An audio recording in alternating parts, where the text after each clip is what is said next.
Okay, so welcome everybody to our program, and today we are welcome as our guest Mark Voyager. It's the director of the master's program in global management and associate professor at American University Kyiv. Hello. Hello, Ksenia, and thank you for inviting me. I'm a huge fan of your program and, of course, of your Freedom TV. I watch it every day. Thank you very much. So let's talk about what we have for today on the battlefield, in diplomacy, in political field, in geopolitical field, a lot of questions. But I first want to ask you the assessment of Russia's military strategy and tactics for today. How do you see how it changed since the beginning of Putin's ambitious planning to catch Kiev within 3 days? You're absolutely right. Ambitious is even not enough to describe the planning that Putin and his generals were relying on. I would say, actually, it was quite faulty. It was overly optimistic. It was erroneous. It was deeply mistaken. And it miscalculated the strong will of the Ukrainian nation, of the Ukrainian people, of the government, and of course the strong support and cohesion of the West to provide military assistance throughout this war. As you have seen, of course, over the course of the last 11 months almost, because the Russian war effort has been stalling and Russia effectively has been failing on the battlefield, their strategy has had to change several times. On the one hand, I would say that in the political sense, the political strategy hasn't changed that much because they still want the destruction of Ukraine as an independent entity. They still want to push NATO away from the borders of Russia, of course, and to prevent Ukraine and also others in the region from joining NATO. So in that regard, this grand geopolitical strategy hasn't changed, and of course, it will also fail. It will fail because Ukraine, its armed forces, your nation, putting up this stiff resistance, and also because you have clearly demonstrated that you're ready for NATO membership. I mean, you are now the defenders of Europe and the West and of the democratic system in the world as a whole. So because of that, Russia has been trying to various aspects, various tools, various stratagems. In the beginning, they started with the so-called special military operation, which is in fact a hybrid invasion. It was based on political warfare, information warfare. They were hoping that the parties and the individuals that supported Russia in Kyiv and throughout the country, people who were probably given money before the war, they would somehow help take over, the government.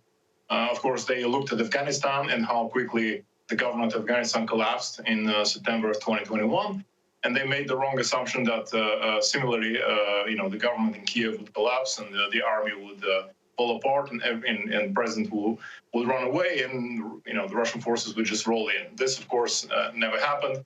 Ukraine is a real nation with a strong army, a cohesive society, and a legitimate government, and so they had to change throughout the course of the war. Still, it hasn't helped them. It hasn't. They haven't been able to fix those mistakes over the course of the last year. They tried with various generals. They tried with Fornikov, as you know, the butcher of Aleppo. He was testing some of his military kind of theories and military practices from Syria. The so-called integrated forces groupings. Bringing in different groups, different forces, and trying to create a cohesive unit out of those that didn't work. It didn't work even in Syria. Then we had Surovikin and the mass strikes, bombings of Ukraine's infrastructure. It also didn't work. I mean, your nation is holding steady. And of course, now we have the highest, really, military authority in Russia, Army General Valery Gerasimov, who has been put in charge of this effort. I think he will also fail, but it's important to know that he was the father of the so-called Russian hybrid warfare doctrine. So in brief, what we can expect is, first, he will be trying to put all those disparate efforts in Ukraine under his control, including also the mercenaries of the Wagner group, or maybe even sideline them and try to use mostly the Russian regular military, especially with the new mobilization efforts that are upcoming in Russia. Also, he will use a lot of non-military tools, which is what hybrid warfare is, especially in energy. Of course, those strikes have continued, strikes against the energy infrastructure, against civilians. Strong information warfare. I mean, he was very one of the strongest proponents that information warfare is central. And last but not least, political warfare. You have heard that yesterday the Russian Academy of Military Science actually proposed that Azarov, Yanukovych, and remind me the name of the third. Whatever. Nobody remembers their names. Yeah, that there's a government in exile. Yes, Medvedchuk, Azarov, and Yanukovych should form a government in exile. I know it sounds ridiculous, but think of it as part of this Russian political warfare, which is central to this hybrid warfare. So what I'm saying is that Gerasimov will try one last push, in my opinion, before the first anniversary of the war, February 24th, maybe before March, and try to put all these efforts in one direction. And again, I think he will fail. He hasn't been commanding troops on the field for over 20 years since he was in Chechnya. But as you can see, all these different strategies have so far failed. And I think Ukraine will prevail at the end. Actually, it sounds not only stupid, it sounds petty. You know, it sounds petty and so ridiculous, all these attempts. And as you reminded, the tactics that they got used in Syria, for example, I remember what wrote Alexander Dvornikov, his Russian military commander, and he reminded about these tactics: strikes to reduce the economic potential of the enemy, destruction of enterprises fund. The second one is the active information and psychological targeting the military people in order to make their moral, psychological state of mind disordered, and high maneuver, what you say about combat activities by autonomous groups of forces or troops. But my question is, they're doing the same mistakes. They fail all the time during all these 11 months, and they are trying to get another effect. So this is stupid already. But on the other hand, they really believe that these maneuvers and these tactics is effective in Ukraine. Are they stupid, or what's the explanation of this dumb efforts to do the same things and wait for another effect or result? Yeah, as you know, repeating the same mistake again, hoping that this will bring a positive effect, is one of the definitions of insanity.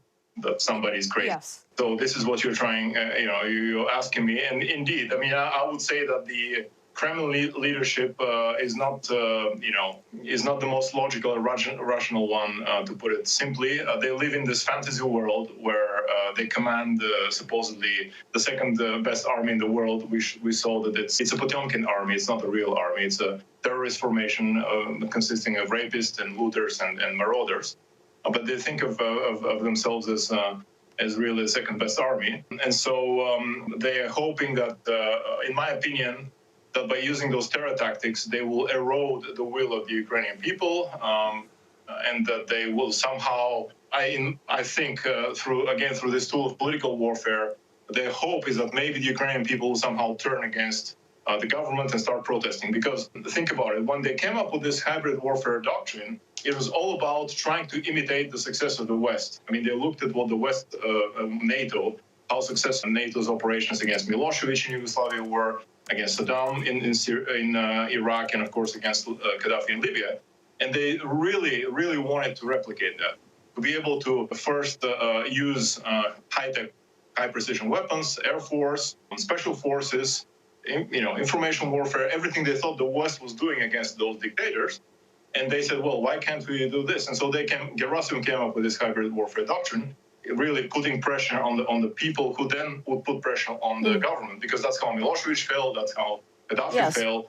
Ukraine is a democratic country, and your government is democratic, and therefore this strategy simply cannot work. They still cannot refuse it. Accept this reality, and therefore they keep making the same mistake. You're absolutely right. And I think ultimately they will fail. I mean, I don't know how much time it will take them to realize that this is really a strategy that goes nowhere. On top of that, it is pushing the West to actually give him more and more support. And of course, it is helping Ukraine, pushing it on the path of NATO membership. So everything that they think they're doing in the Kremlin is actually having is backfiring and having the opposite effect, and which is ultimately positive for Ukraine in the long run. Of course, at the terrible cost of human loss and the destruction of your infrastructure, but in the grand sense, in the grand scheme of things, it is helping Ukraine get closer and closer to the West in very practical ways. Let's stress once more on the goals. You mentioned already the goal of Putin and how it changed or not changed in Ukraine, but let's talk about his as a human, as a politician. He's not dumb. Let's be objective. He's not dumb, he's pragmatic. And on the other hand, we understand that something's going on. Even though from the TV federal channels, we hear a lot of patriotic slogans and Russia's go ahead and so on, we understand that the reason what's going on is in his head and is the same. So from the first his attempts, it was the restoration of the USSR and the seizure of the maximum number of territories of Ukraine, and not only Ukraine, to terrorize at least part of Ukraine and some of the European countries as well. But with all this nuclear blackmail in order to retain his power, it doesn't work for Western countries as well. So now what we see from here, from Ukraine, that his goal is justify today's means by society and, let's say, he's trying to do something to stay in power. So this is not about restoration of the USSR. This is not about seizuring the territories of Western countries. It's just do something to catch one of the village of Ukraine, to show something, to stay in power, right? This is the main goal of Putin's right now. Yeah. Yes, absolutely. You're absolutely right. Indeed, Putin is a cunning person. Of course, he has been trained in the KGB in all his life, all his training, his mentality, his worldview. Everything is based on this, his experience in the Soviet Union within the KGB. But this makes him also extremely prone to those conspiracy theories, to this insecurity. He views the world in a zero-sum game. In other words, if Ukraine joins NATO, it's a loss for Russia, then he needs to act and strike, Ukraine. Therefore, he exists in this confrontational world, which also means that he is afraid not only because of the West and because of how strong Ukraine is, but also within the Russian system, he sees threats. And so if taking over Ukraine is an important goal, I would say it's goal number 2, the second most important goal. The first and foremost goal for him, objective, rather in a strategic sense, is the preservation of the regime, the survival of his regime, the preservation of his power. And so we can say that as much as the war is being waged in Ukraine, it's also being waged in Russia through this exactly this information warfare tool, through which Putin creates this alternative reality that there are Nazis in Ukraine, that the West is a supporter of Nazis. And so the Russians have to unite and behind the Kremlin and join the war effort. So we can say that, really the war is also being waged for the future of the Russian regime, the future of Russia as a whole. There are many in the West who write about the collapse of Russia, a quite imminent collapse along ethnic lines. This may happen actually sooner than we expect. And so for Putin, having this war across the border is a way to mobilize the Russian population. And so he has moved from the stage where the Russians were just watching the war on TV to the stage where every Russian family now will bear the cost of the war because somebody from their family or their friends will be killed or wounded and will disappear, or they will suffer the economic consequences. So, but again, it doesn't concern Putin that much because he thinks in those Stalinist ways that this will actually mobilize the Russian society and actually create this massive support because maybe he looked at the numbers after Crimea, that his approval rating soared, increased after Crimea was occupied and annexed. So, in this simplistic way, he's thinking, well, maybe if I show that I have captured Bakhmut, Soledar, maybe other parts of the Donbass, then the Russian people will say, well, great, Putin is this liberator, in this propaganda sense against the fascists. So, again, the war for him, the war in Ukraine is just a tool to preserve his power and consolidate his regime in Russia. But let's see how strange and ill, I would say, to understand what we see from Russian channels, acceptance of the messages for their audiences. Because for now, it's completely got off their minds, because more and more we hear from not only anchors or presenters on TV, but from politicians on this show that say, let's shut to London, let's destroy Paris, let's send the rockets to Washington. You saw this stupid marches on the streets on the main cities of Russia.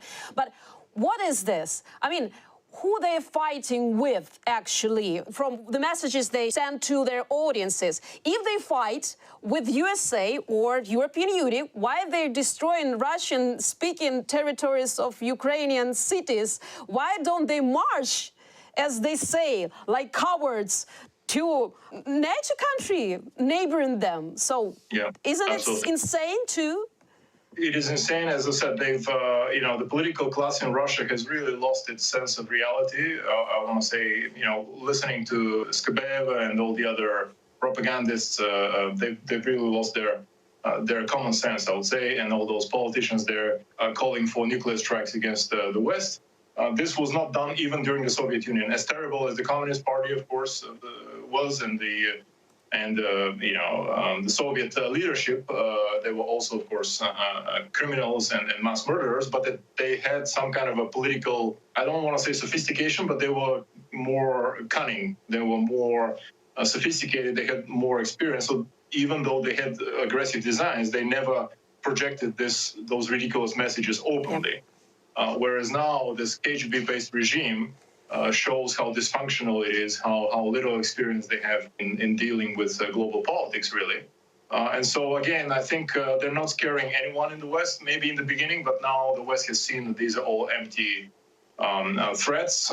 They realize Putin cannot possibly launch a nuclear strike because the US and others in the West have communicated to him clearly that he's gonna lose his army, his forces in Ukraine, his Black Sea Fleet. I mean, there are ways for the West and for the US to punish Russia if Putin does this.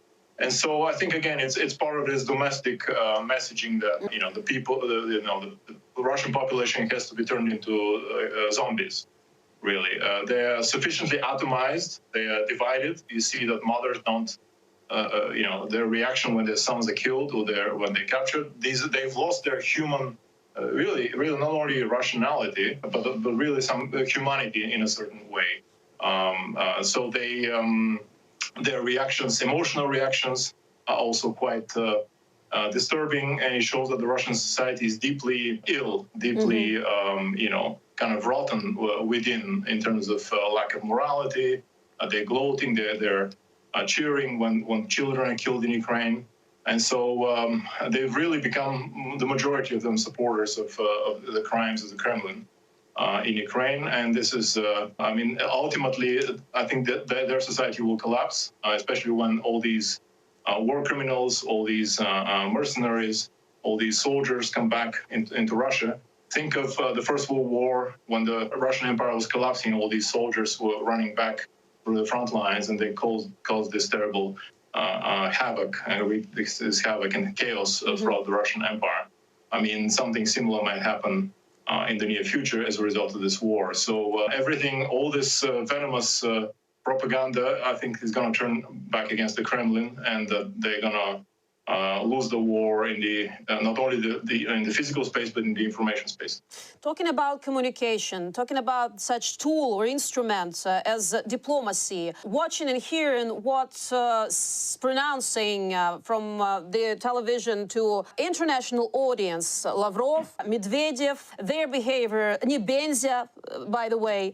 So what is the kind of diplomacy is this? How it's accepted among the diplomats in the world? And is this possibility to communicate to these people in any way? So what is the Russian diplomacy right now? What is this? The Russian diplomacy right now, after all this war, especially after 8 years of aggression against Ukraine, is a total disaster, I want to say. Those people that you mentioned, Lavrov and Nebenzia and, of course, Medvedev, is a joke, really, with his statements, but nobody takes them seriously. Nobody trusts them, and diplomacy is based on trust and on credibility. And the Russian leadership and the Russian, foreign diplomats and foreign ministry have lost all credibility in the eyes of the West. Not only Western Europe and the United States, but also even at the level of the UN, which has been a major playground for the Russian, Soviets first and then Russian diplomacy over the course of, after the Second World War for many decades. Diplomacy, as I said, is based on trust.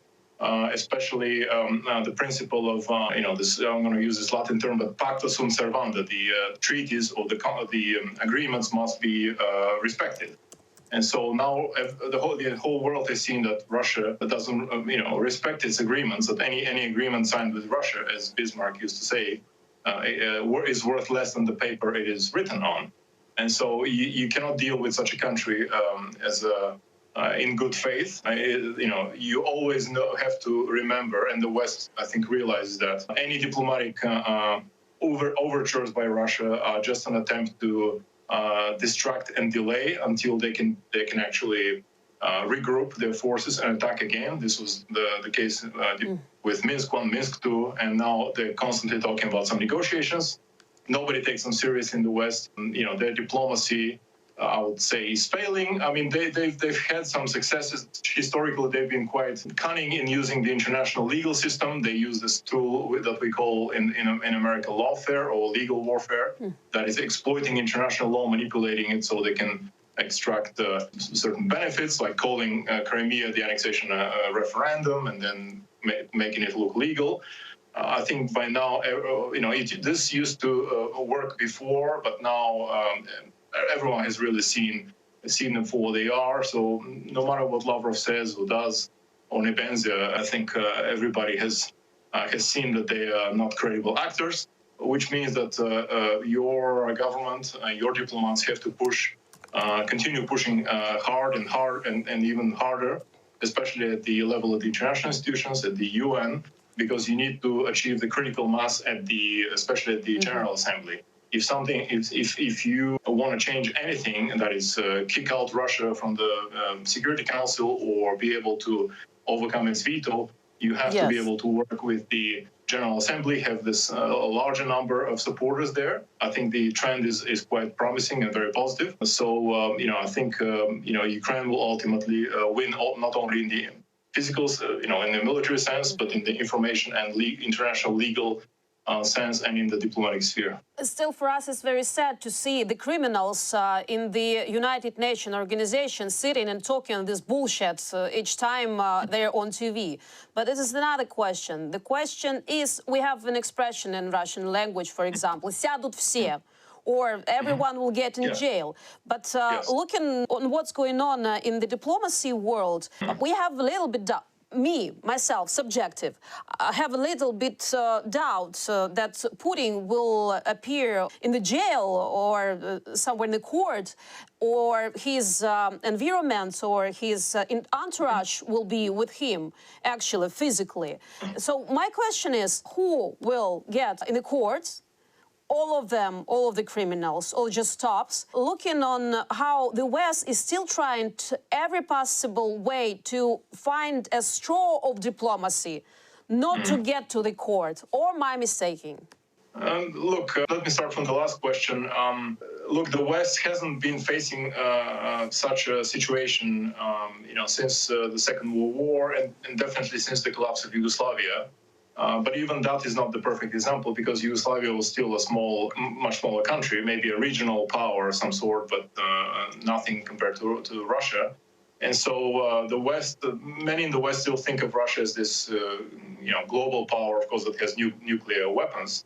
and so they're not used to dealing with such a country without thinking of its leadership. In other words, when you tell them, well, we need to put pressure on Russia, we need to reach some agreements, who are we talking about? In my opinion, they simply cannot imagine a Russia without Putin at this point, which is, of course, a mistake. I mean, we have to, all of us as a collective West, have to prepare for the collapse of Russia, and we have to analyze different scenarios and see who might come next in terms of the leadership. Now, the main question of when, когда они все сядут, when they would all, start, be sentenced and sent to jail. I mean, this happened at the end of World War II, when the Nazi criminals were, of course, sentenced in Nuremberg, and then with Milosevic in The Hague.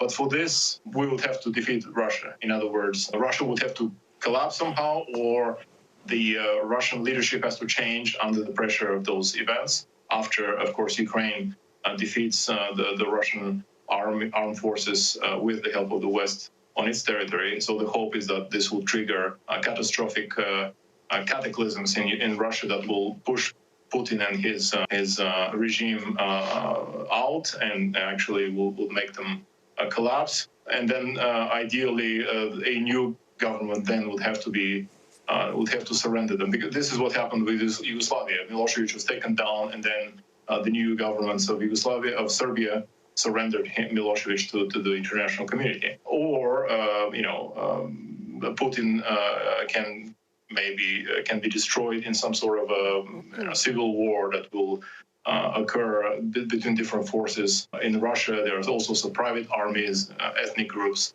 etc. This entire chaos that ensues. So for now, I'm not optimistic about this happening in the physical world, but in the legal world, there are strong processes that have been set on, especially at the Hague. They're working seriously, as far as I know, in conjunction, together with the Ukrainian authorities. They're documenting all the crimes that the Russian forces have committed.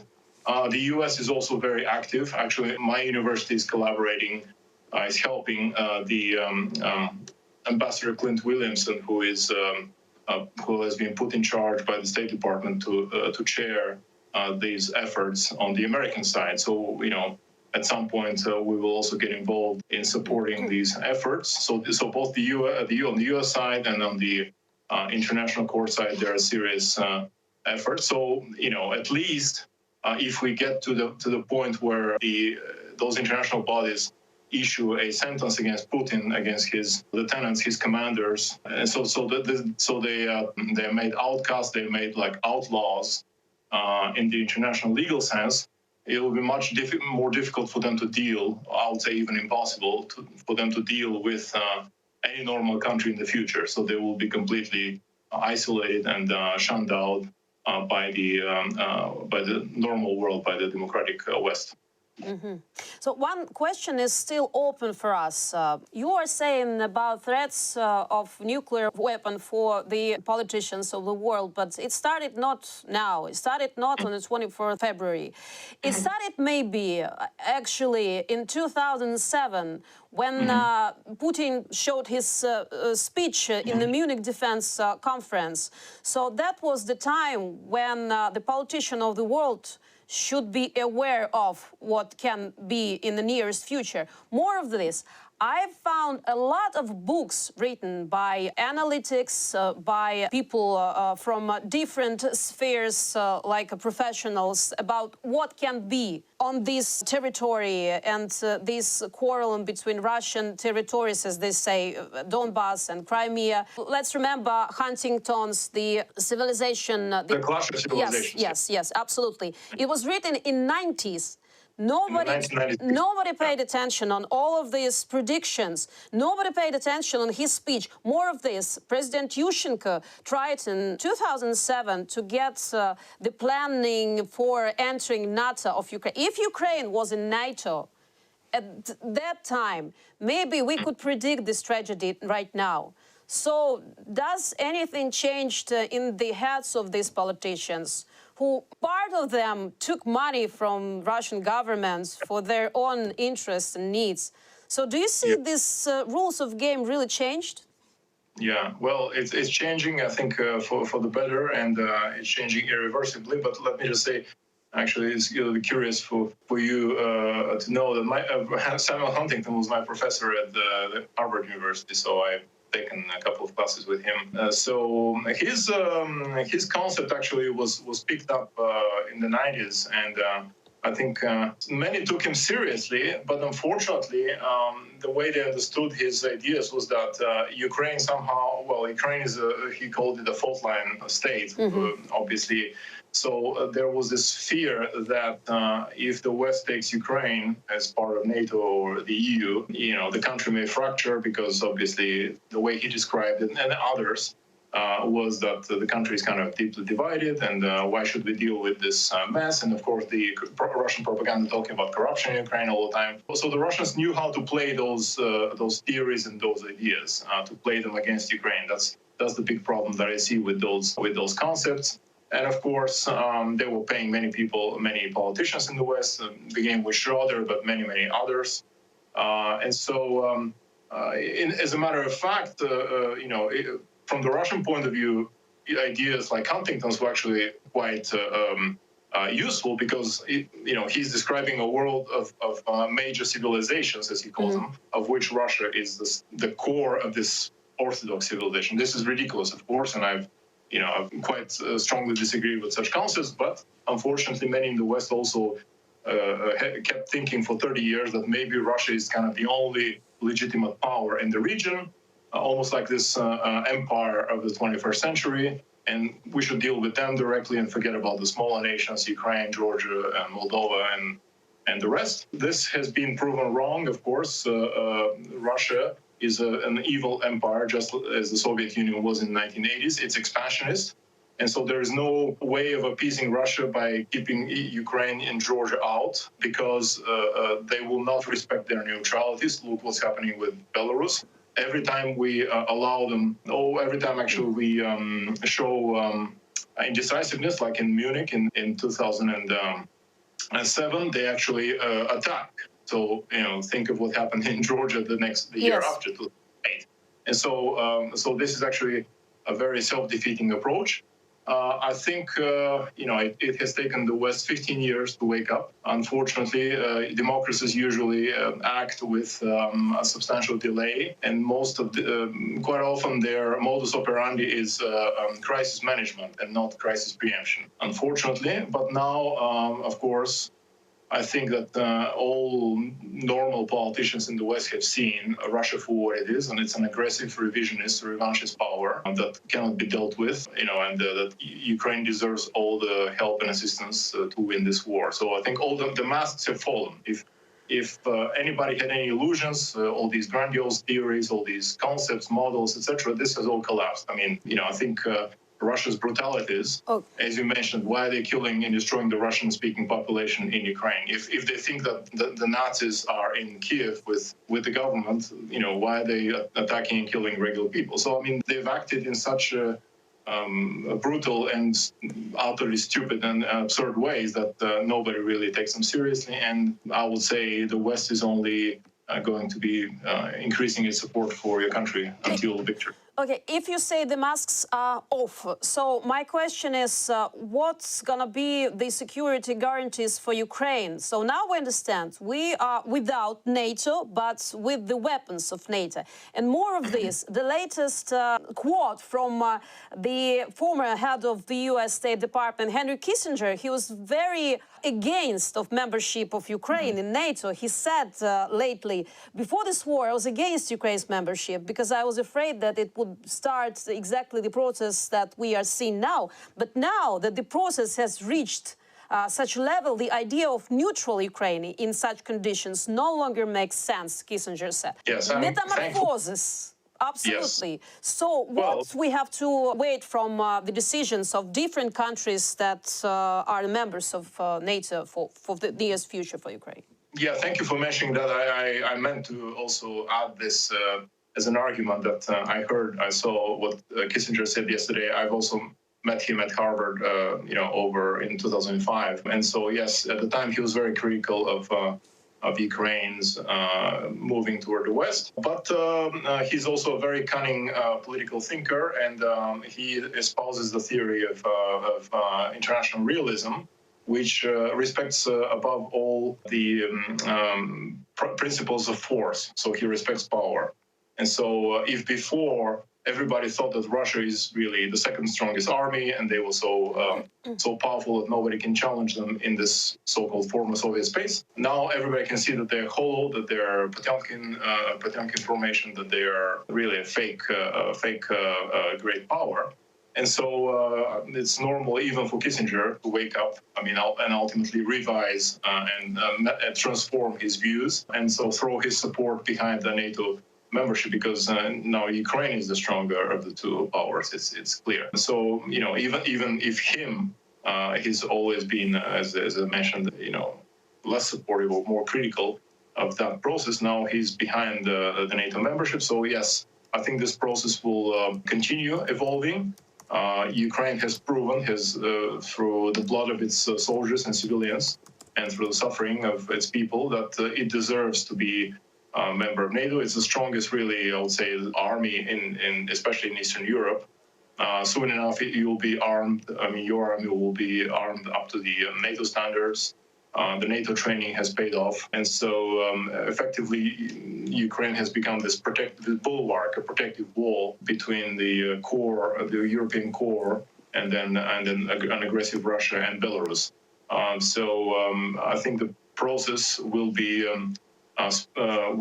sped up, will be shortened for Ukraine after the war is over, and you will get your rightful, well-deserved place within the family of the nations of the Euro-Atlantic Alliance. But still, some states are doubting. We'll not talk about them and their reasons. I think this diplomatic work from our side has to be just with each country.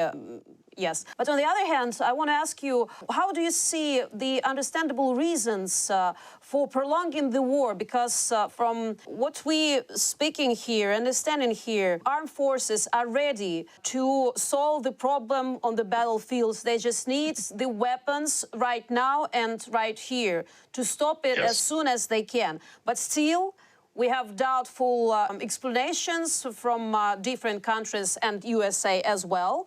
Why it's a little bit moving in terms to get all these weapons on the battlefield.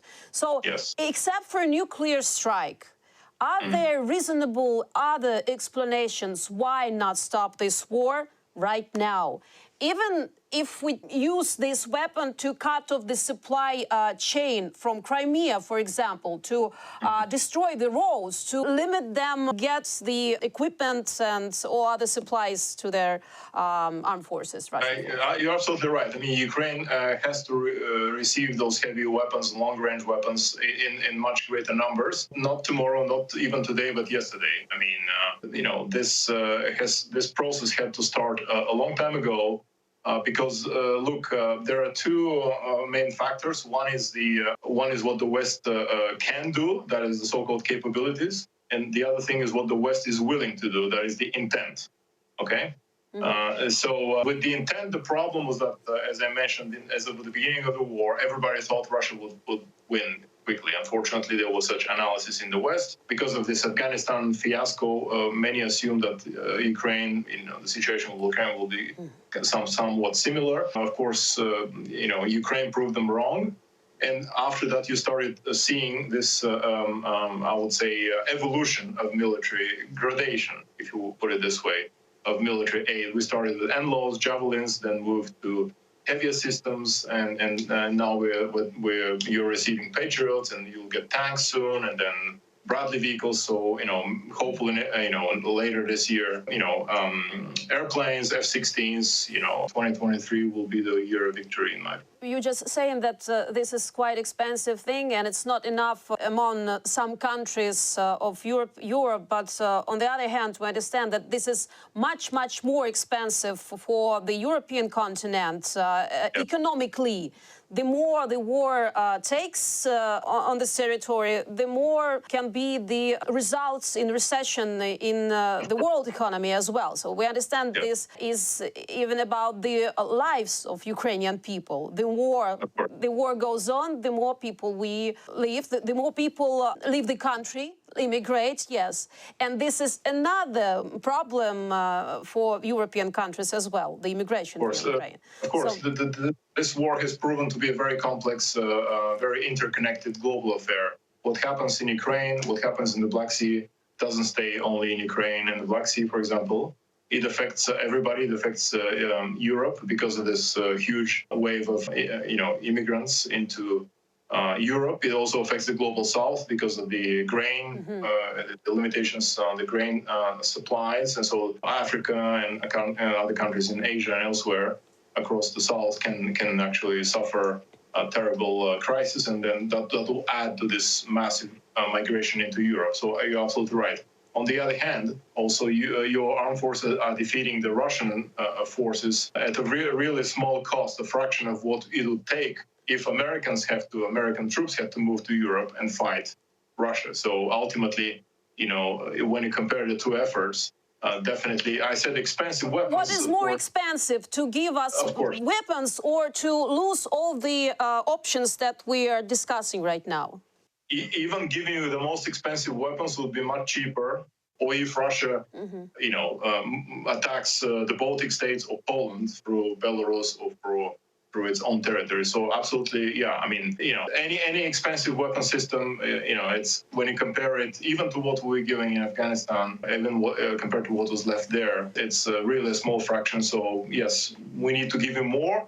What I'm saying is that, because there are some budgeting issues and some technological issues, we have to understand that the West was not prepared for this intensity of the conflict, especially when it comes to using this large number of munitions. But I think the U.S. industry is picking up speed. There are new contracts, and so the leadership in the U.S. is completely aware that it's much cheaper, cheaper and more effective to support you, rather than having to deal with Russia directly on the European continent. Let's say this is mutual fault, so we have to solve this problem mutually, right? Yes, in a joint fashion, as potential future allies within NATO, I think. So my last question to you will be, what do you, by yourself, and what the world expects from Ukraine after our victory? Because I see that you believe in our victory. I firmly believe, I think you've already won in so many ways. The world expects, first of all, the world will help Ukraine to recover, to restore its economy, to rebuild. That the hundreds of billions of dollars that belong to Russian oligarchs and other Russian entities have been confiscated, and they will be given to Ukraine under this reconstruction efforts. And then I think many more funds are coming your way, especially when the war is over. The world will expect Ukraine, of course, to get rid of corruption. So all these funds, for example, used properly, obviously for the reconstruction of the country as they are intended.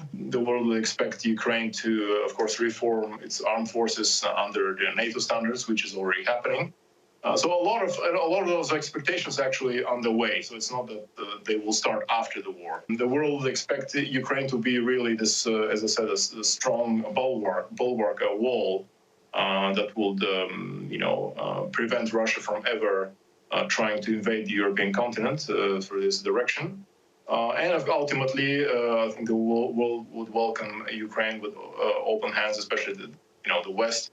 as a member of the European Union and NATO. So I see this in the not so distant future after Ukraine wins with the help of the West.